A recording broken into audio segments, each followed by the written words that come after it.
इतिहास में कुछ युद्ध ऐसे होते हैं जो सिर्फ जमीन के लिए नहीं लड़े जाते, बल्कि यह तय करते हैं कि आने वाले समय में सत्ता किसकी होगी।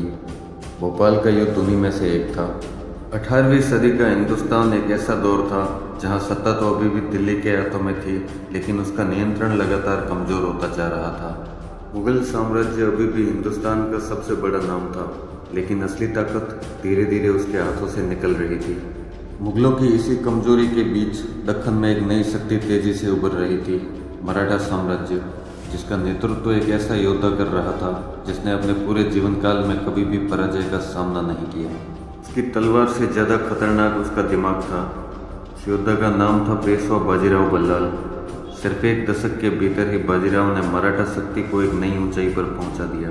खानदेश, मालवा, बुंदेलखंड, गुजरात, एक एक करके मुगलों के कई प्रमुख सूबे मराठों के अधीन होते जा रहे थे। स्थिति यहाँ तक पहुँच गई थी कि मराठा सीमाएं यमुना और चंबल नदियों को छूने लगी थी, यानी मुगल साम्राज्य के केंद्र दिल्ली और आगरा के बेहद करीब। बाजीराव के दिल्ली तक आ जाने से मुगल सम्राट भयभीत हो चुका था। उसकी तीन विशाल सेनाएं भी बाजीराव को रोक नहीं पाई थी। 3 दिनों तक मुगल सम्राट को उसी की राजधानी में छुपने के लिए मजबूर करने के बाद बाजीराव वापस दक्कन लौट गए। मुगल सम्राट अब समझ चुका था कि उसके सारे सेनापति और दरबारी नाकारा साबित हो चुके हैं। सिवाय अवध के सूबेदार सादत खान के किसी ने भी मराठों का पीछा तक करने की हिम्मत नहीं की थी। तब सम्राट ने अपने सबसे शक्तिशाली सूबेदार हैदराबाद के निजामुल मुल्क को आखिरी उम्मीद के रूप में याद किया। मोहम्मद शाह जानता था कि अगर अब कोई मराठों को रोक सकता है तो वह सिर्फ निजाम ही है, क्योंकि निजाम औरंगजेब के समय का आखिरी जीवित सेनापति था जो सबसे अनुभवी व कुशल था। हालांकि इससे पहले निजाम पालखेड़ और दभोई के युद्धों में बाजीराव के हाथों करारी शिकस्त खा चुका था, लेकिन मराठों की तेजी से बढ़ती ताकत से वह स्वयं भी चिंतित था। मुगल सम्राट मोहम्मद शाह इससे पहले निजाम के स्वतंत्र रवैये से नाराज था और मौका मिलते ही उसे समाप्त करने की इच्छा रखता था, लेकिन अब दोनों के लिए ही परिस्थितियाँ ऐसी बन चुकी थी कि इनको अपने सारे मतभेद भुलाकर एक साथ आना पड़ा। मोहम्मद शाह ने उसे मुगल साम्राज्य की रक्षा की जिम्मेदारी सौंपने के लिए दिल्ली बुलाया। बाजीराव उस समय बुंदेलखंड में ही थे। जब उनको निजाम के दक्कन से उत्तर की ओर बढ़ने का समाचार मिला तो उन्होंने उसे रास्ते में ही बिलसा के निकट घेर लिया। स्थिति तत्काल युद्ध की बन चुकी थी, लेकिन निजाम ने बाजीराव को विश्वास दिलाया कि वह दिल्ली दरबार केवल औपचारिक उपस्थिति और सम्राट से मिलने के लिए जा रहा है, तो बाजीराव ने उस पर भरोसा करके उसे जाने दिया। दिल्ली पहुंचने पर निजाम का साधारण स्वागत हुआ। उसे स्वतंत्र अधिकार दिए गए और वकील मुतलक अर्थात सम्राट का प्रधान प्रतिनिधि नियुक्त किया गया। मोहम्मद शाह ने 70,000 की एक सुसज्जित फौज जो 300 तोपों से लैस थी और 60 लाख रुपए का खजाना युद्ध खर्च के रूप में निजाम को सौंपा और एक ही आदेश दिया कि बाजीराव का खात्मा कर बढ़ती हुई मराठा शक्ति को निर्णायक रूप से रोक दिया जाए। निजाम उस जर्रार फौज के साथ तेजी से बाजीराव की तरफ बढ़ा और दिसंबर के मध्य तक भोपाल पहुंच गया। उसकी योजना थी कि मराठों को 2 तरफ से घेर कर कुचल दिया जाए, एक सेना हैदराबाद की तरफ से और दूसरी जो वह स्वयं लेकर आ रहा था। जब बाजीराव को निजाम की चढ़ाई की सूचना मिली तो उन्होंने भी एक विशाल घुड़सवार फौज के साथ नर्मदा नदी को पार किया और तेजी से भोपाल की तरफ बढ़ना शुरू कर दिया। पेशवा ने अपने भाई चिमाजी अप्पा और गायकवाड़ व जादव की सेनाओं को ताप्ती नदी के किनारे तैनात रहने के आदेश भेजे ताकि हैदराबाद की तरफ से निजाम को आने वाली मदद को दक्कन में ही रोक दिया जाए। मराठा फौजों की तेजी से भोपाल पहुंचने से निजाम सख्ते में आ गया। उसने सीधे युद्ध न करने की बजाय रक्षात्मक स्थिति ले ली।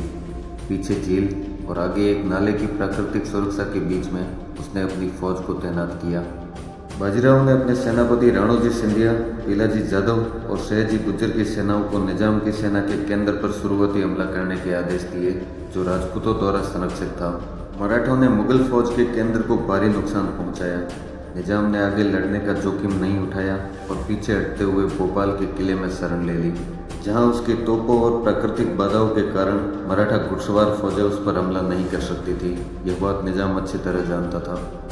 तो बाजीराव ने पूरे भोपाल शहर की कड़ी घेराबंदी करने के आदेश दे दिए। भोपाल पर भारी दबाव पड़ गया। शहर पूरी तरह मराठा सेनाओं द्वारा घेरा जा चुका था। बाहर से न आना जा सकता था, न ही घास चारा। मुगल फौज की रसद तेजी से समाप्त होने लगी। उन्हें अपनी ही सेना के ऊंट और पेड़ों की छाल को पीस कर खाना पड़ रहा था। लेकिन अब धीरे धीरे वह भी मिलना समाप्त हो गया। मुगल और राजपूत सैनिकों में भी अनबन होने लग गई। मराठा सेना की लगातार गोलाबारी से मुगल शिविर में अफरा तफरी मची हुई थी। निजाम ने दिल्ली में मुगल सम्राट मोहम्मद शाह से मदद हेतु पैगाम भेजने शुरू कर दिए। मोहम्मद शाह अभी तक बाजीराव के अचानक दिल्ली पहुंचने के डर को भूला नहीं था। उसने अपनी सर्वश्रेष्ठ सेना, 300 तोपें और अकूत धन देकर निजाम को भेजा था। वो समझ चुका था कि अगर इतने संसाधनों के होते हुए भी निजाम नहीं बच सकता तो वह और सेना और धन भेजकर अपनी राजधानी को खतरे में नहीं डालेगा। निजाम की आखिरी उम्मीद हैदराबाद से आने वाली सहायता पर टिकी हुई थी। वो लगातार संदेश भेज रहा था, लेकिन पेशवा ने अपने भाई चिमाजी अप्पा को साफ आदेश भेज दिए कि दक्कन से आने वाली किसी भी सेना को नर्मदा पार न करने दिया जाए। अब निजाम की उम्मीदें पूरी तरह टूटने लगी। उसने आखिरी प्रयास के रूप में अपना भारी सामान छोड़कर केवल तोपों के सहारे पीछे हटना शुरू कर दिया, लेकिन मराठा सेना की कड़ी घेराबंदी के कारण उसकी यह चाल भी नाकामयाब रही। बाजीराव का एक पत्र जो उन्होंने अपने भाई चिमाजी अप्पा को लिखा था, जिसमें वे निजाम के लिए लिखते हैं कि नवाब एक समझदार आदमी है, लेकिन अपने बुढ़ापे में उसने गलत रास्ता अपना लिया है। शुरुआती हमले के बाद नवाब ने पीछे हटते हुए भोपाल के किले में शरण ले ली। अगर वह बाहर आकर मेरा मुकाबला करेगा तो हम तैयार हैं। उसकी हालत भी बंगस जैसी ही होगी। वह एक बड़ा अमीर और कुशल सेनापति है, लेकिन इतनी बड़ी सेना और तोपखाना होते हुए भी किले में छुपना अच्छी बात नहीं है। राजपूत सैनिक भी उस पर भरोसा नहीं करते। पेशवा के इस पत्र से साफ पता चलता है कि निजाम ने हिम्मत खो दी थी और इतनी बड़ी फौज के होते हुए भी किले में शरण लेना उसकी सबसे बड़ी रणनीतिक भूल थी। आखिरकार निजाम ने हार मान ली और अपनी फौज को विनाश से बचाने के लिए बाजीराव के समक्ष संधि का प्रस्ताव भेजा। 7 जनवरी 1738 को दोरहा सराय में दोनों पक्षों में समझौता हुआ, जिसमें मुगलों ने बाजीराव की सारी शर्तें मान ली, जो कि ये थी: मालवा और गुजरात के सूबों समेत चंबल तक का सारा इलाका पेशवा के अधिकार में रहेगा। निजाम मुगल सम्राट से इस समझौते पर मुहर लगवाएगा। मराठा फौजों को युद्ध खर्च हेतु 50 लाख रुपए की रकम दी जाएगी।